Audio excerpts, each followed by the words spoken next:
All right, welcome back everyone to the show. Today we're diving deep into all the hype and hoopla surrounding AMD's brand new Radeon RX 9070 and 9070 XT graphics cards. Yeah, these new cards are generating a ton of buzz, especially with how they stack up against Nvidia's offerings, particularly the RTX 5070 Ti. Exactly. We've been sifting through a mountain of news, reviews, and analysis that you, our amazing listeners, have sent our way. We want to unpack it all and figure out what it means for PC gamers like you.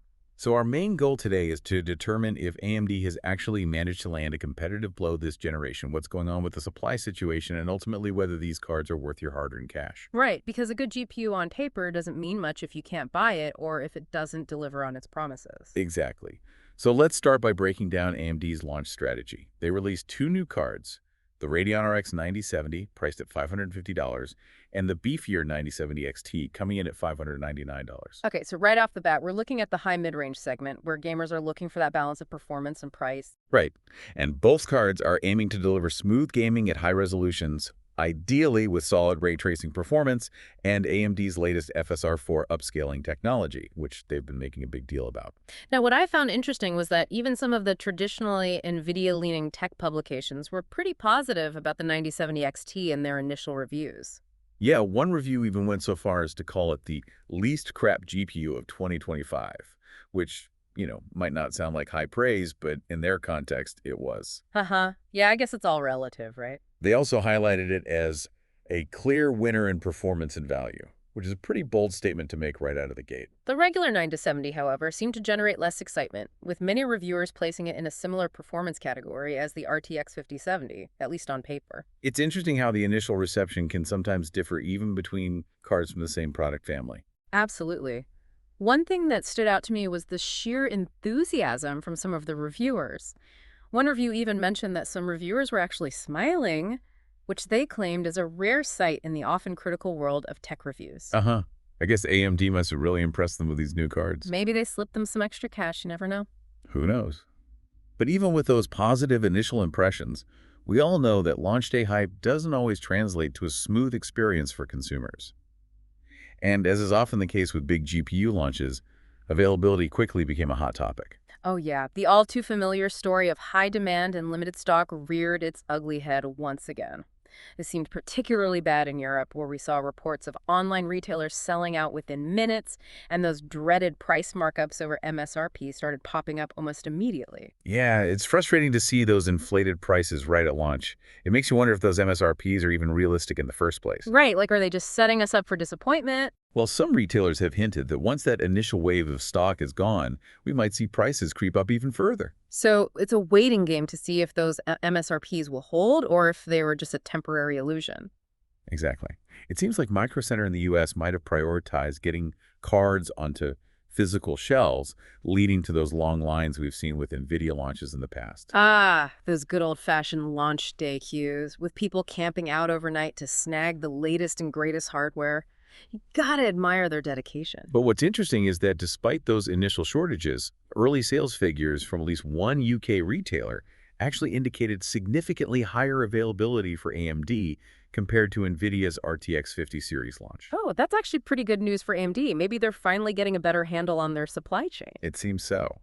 And we also saw multiple Radeon 9000 series cards quickly climbing up Amazon's bestseller lists, suggesting there were at least some cards out there for people to buy. So maybe there's some hope for those of us who aren't willing to camp out in front of a store or pay exorbitant prices online. Yeah, let's hope AMD can sustain this level of availability as the demand continues. Only time will tell. Okay, so we've covered the launch and the initial somewhat chaotic reception. Now let's get down to brass tacks and talk performance. We want to know how these new cards actually perform in games, and you dug into some pretty extensive benchmark data comparing the 9070 XT against the RTX 5070 Ti. That's right. We looked at a comprehensive 55-game benchmark covering a wide range of titles and genres to get a well-rounded picture of how these cards stack up. And what were the main takeaways? Did AMD manage to close the performance gap with Nvidia this generation? Well, across that broad selection of games at 1440p resolution, the 9070 XT ended up being, on average, about 5% slower than the RTX 5070 Ti. 5%. That's pretty close. So not a decisive victory for either side in terms of raw performance. Right, and that performance gap remained pretty consistent even when we cranked the resolution up to 4K, still hovering around that 5% mark. So in terms of traditional rasterization, the two cards are basically neck and neck. Pretty much. But of course, the devil is in the details. While the average performance difference is relatively small, there were definitely some games where one card pulled ahead significantly. Ah, so the individual game performance is where things get interesting. Exactly. For example, in titles like Grand Theft Auto 5 Enhanced Edition, Assetto Corsa Competizione, that's a racing sim for those who aren't familiar, Hunt Showdown, and Gears 5, the 9070 XT actually performed noticeably worse. Oh, so there are some games where the 5070 Ti has a clear advantage. Yeah, in those specific titles, the performance deficit for the 9070 XT could be as high as 20 to 39% in some cases, which is significant. Ouch, that's a pretty big difference. But I'm guessing there were also games where the 9070 XT held its own or even surpassed the 5070 Ti. Absolutely. The 9070 XT showed strong performance or even outperformed the 5070 Ti in games like Rocket League, Microsoft Flight Simulator 2024, Horizon Forbidden West, Warhammer 3, Space Marine 2, where the 5070 Ti surprisingly struggled, and even Call of Duty. Black Ops 6. So it's not a clear-cut victory for either card across the board. It really depends on the specific game you're playing. Right, it's a mixed bag. But the good news is that for a majority of the games tested, the performance difference between the two cards was actually relatively small. Okay, that's reassuring for those who might be worried about picking the wrong card. Yeah, for about 65% of the games in that benchmark, the performance difference was within a 10% margin, meaning they're essentially tied for most practical purposes. All right, so that's traditional rasterization, but we can't forget about ray tracing, which is becoming increasingly important in modern games. How did the 9070 XT fare against the 5070 Ti in terms of those fancy lighting effects? Well, AMD has been making a big deal about the improvements they've made to their ray tracing capabilities, and those improvements are definitely noticeable. Oh, so they've actually managed to close the gap with Nvidia in that area. To some extent, yes. The 9070 XT showed a significant generational leap in ray tracing performance compared to AMD's previous flagship card, the 7900 XTX. That's good to hear. But I'm assuming Nvidia still holds an edge overall. That's correct. While the 9070 XT was competitive with the 5070 Ti in several games with ray tracing enabled, Nvidia still holds a lead, particularly in games that heavily utilize path tracing, which is a more advanced form of ray tracing. So AMD has made progress, but they're not quite there yet in terms of matching NVIDIA's top-tier ray tracing performance. Right. When we look at the average across all the ray tracing benchmarks, the 9070 XT was about 20% slower than the 5070 Ti. Okay, so a noticeable difference there. But for those who aren't obsessed with having every ray tracing bell and whistle cranked up, the 9070 XT seems like it can still deliver a decent ray tracing experience. Definitely. And it's worth noting that AMD is constantly working on improving their ray tracing performance through driver updates, so we might see that gap narrow further in the future. Now, what about gaming at 1080p? Are these high-end cards even worth considering for that resolution? It's a good question. At 1080p, the 5070 Ti did come out on top in rasterization performance, but the margin was very slim, especially when you factor in the price difference between the two cards. So not really worth paying extra for the 5070 Ti if 1080p is your primary target. Probably not. The 9070 XT, on the other hand, is a great option for high refresh rate 1080p gaming, particularly in esports titles where those high frame rates can make a real difference. Yeah, okay. So we've got a good handle on the performance side of things. Now let's talk about the all-important factor of price. What are the official MSRPs for these cards, and what are we seeing in terms of real-world pricing? The 9070 XT has an MSRP of $599, which is significantly lower than the RTX 5070 Ti's MSRP of $750. That's a pretty substantial difference, a whole $150 less for the AMD card. Exactly. But as we all know, MSRPs don't always tell the whole story.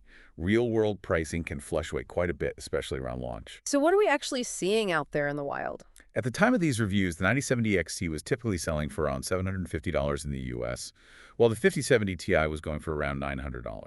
Okay, so even with some early price inflation, the 9070 XT is still significantly cheaper. Right. That represents a price difference of about 17% in favor of the AMD card. And similar savings were observed in Australia as well, so it's not just a US thing.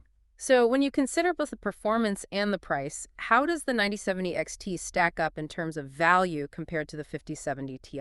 Based on the benchmark data, the 9070 XT is generally considered to offer better value overall, One analysis suggested that the 9070 XT would need to be priced about 15% lower than the 5070 Ti to be a clear recommendation purely from a performance perspective.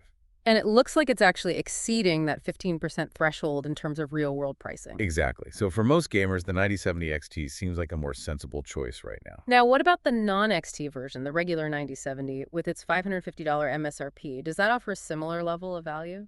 Unfortunately, the general consensus is that the 9070 isn't as compelling as the 9070 XT. So not really worth saving that extra $50. Probably not. For just a little bit more money, the 9070 XT offers a noticeable performance boost, making it the better buy overall.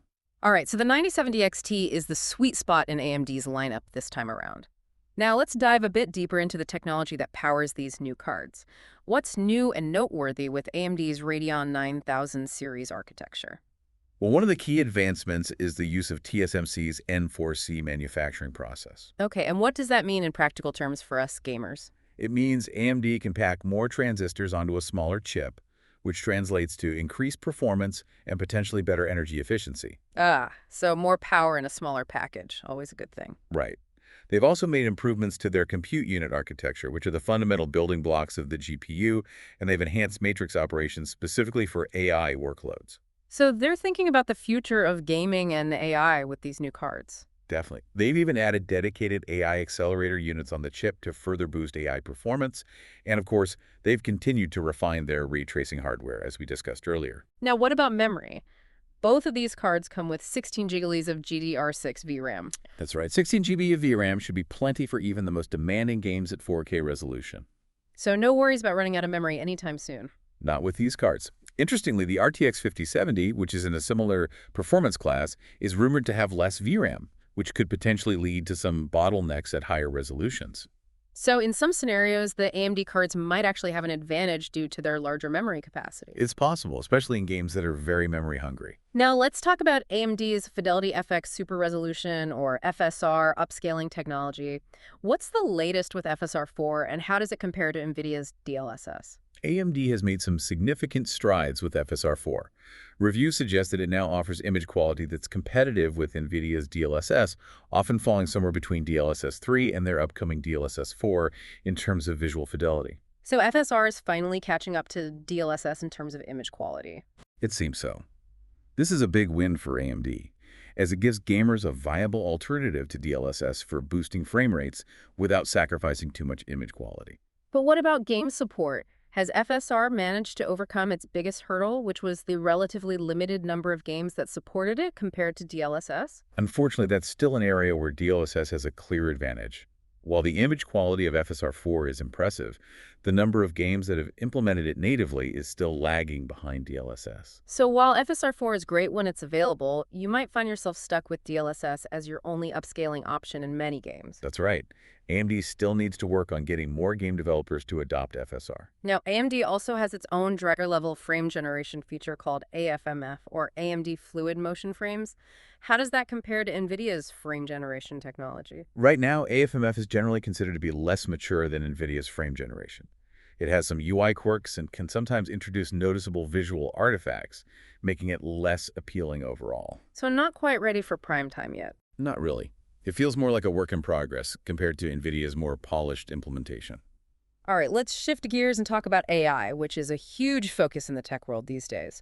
How do the 9070 series cards perform in AI-related tasks compared to their NVIDIA counterparts? Well, in AI-intensive tasks like computer vision, running stable diffusion for image generation, and even AI text generation, the 9070 XT generally lags behind the RTX 5070 Ti and even the previous generation RTX 4070 Super. So NVIDIA still holds the crown in the AI arena. For the most part, yes.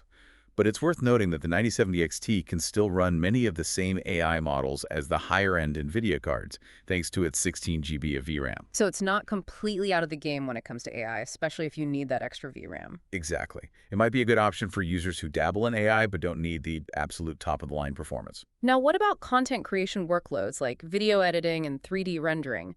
How do the new Radeon cards handle those tasks? In content creation scenarios, the 9070 series offers decent but not exceptional performance. They often fall behind NVIDIA cards, particularly in rendering applications like Blender. So, not the ideal choice for professional content creators. Probably not. While they can handle video editing reasonably well, they don't quite match the performance levels of NVIDIA's offerings in those professional workloads. But AMD has been making an effort to improve its video encoding capabilities, right? Yes, they've made some notable progress.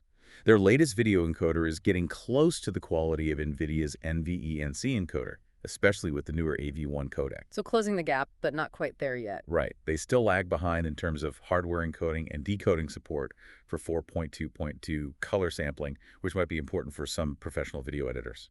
Okay, any other noteworthy features of the 9000 series cards that we should touch on? Yeah, they feature the latest DisplayPort 2.1a standard with UHBR 13.5 data rates, which allows for incredibly high bandwidth and can support super high refresh rates at 4K resolution. So, future-proofing for those next-gen displays. Exactly. And while the 9070 XT can sometimes exceed its rated power consumption, the thermals on the partner card models that have been reviewed seem to be well under control. Okay, good to know. So, we've covered performance, pricing, technology. Let's wrap up by talking about the supply chain and the overall market landscape. We touched on initial availability, but what's the bigger picture looking like for these cards? Well, reports suggest that AMD is actually shipping a significantly higher volume of RDNA 4 GPUs, which power the 9000 series, compared to the initial shipments of NVIDIA's Blackwell architecture, which is behind the RTX 50 series. So AMD is putting more cards out there, at least initially. It seems so, but even with that increased supply, demand is still outstripping availability, so it might still be tough to find one of these cards at a reasonable price. Yeah, the GPU market is always a bit of a roller coaster ride. And on the NVIDIA side, supply for the RTX 50 series is expected to improve later this spring, so hopefully things will balance out a bit as the year progresses. So the waiting game continues. Indeed. But there's more to look forward to. AMD has already announced their upcoming RX 9060 series cards, which are expected to launch in Q2 2025. Oh, so even more options on the horizon. Yeah, these 9060 cards are rumored to come in both 8GB and 16GB variants, and they're expected to target the more affordable segments of the market. So even more competition in the mainstream and mid-range GPU space. Exactly. And of course, there are also rumors swirling about potential RTX 5060 and even 5050 series cards from Nvidia, so it looks like things are going to heat up even further in the coming months. It's definitely shaping up to be an interesting year for PC gamers. And the success of this RX 9000 series launch is particularly important for AMD. They're really trying to claw back some market share from Nvidia, which has been dominating the GPU market for quite some time now. Yeah, it feels like this launch could be a turning point for AMD if they can maintain this momentum. Absolutely. It's a crucial opportunity for them to reestablish themselves as a major force in the GPU world. Now, let's zoom out a bit and consider the broader context of PC gaming. Are there any trends or observations that this GPU launch highlights? One thing that's becoming increasingly apparent is the rising cost of PC gaming hardware. Building a high-end gaming PC is getting more and more expensive, and consoles are starting to look like a more attractive option for budget-conscious gamers who want to experience 4K gaming. Yeah, those new consoles are packing some serious power these days. They are, and that puts pressure on PC GPU makers like AMD and Nvidia to deliver not just raw performance, but also compelling value to justify those higher price tags. So they can't just rest on their laurels and expect PC gamers to shell out huge sums of money for incremental upgrades. Exactly. They need to innovate and offer something truly special. And it seems like NVIDIA's recent focus on the AI market, potentially at the expense of prioritizing their gaming GPU production, has caused some frustration among PC gamers, especially with the limited availability of the RTX 50 series cards. There's definitely a sense that NVIDIA's current priorities might not align perfectly with the needs of PC gamers who just want powerful, affordable GPUs that are readily available. So maybe this is an opening for AMD to capitalize on and win over some of those disgruntled gamers. It's certainly possible. If AMD can consistently deliver competitive performance at attractive prices and maintain decent stock levels, they could definitely sway some gamers to their side. Okay, we've covered a lot of ground here. We've talked about the launch, the performance benchmarks, the pricing, the technology, the supply chain, and the overall market trends. Now, for the million-dollar question, should you buy one of these Radeon RX 9070 series cards? Well, the 9070 XT definitely stands out as a strong contender in the high mid-range segment. It offers performance that's very close to the RTX 5070 Ti, but at a significantly lower price. So if you're looking for the best bang for your buck, the 9070 XT seems like the way to go. It's a compelling option, especially if you can find it at or near its MSRP, and if the games you play run well on it based on the benchmarks we discussed earlier. So do your research and make sure it's a good fit for your specific needs. Exactly.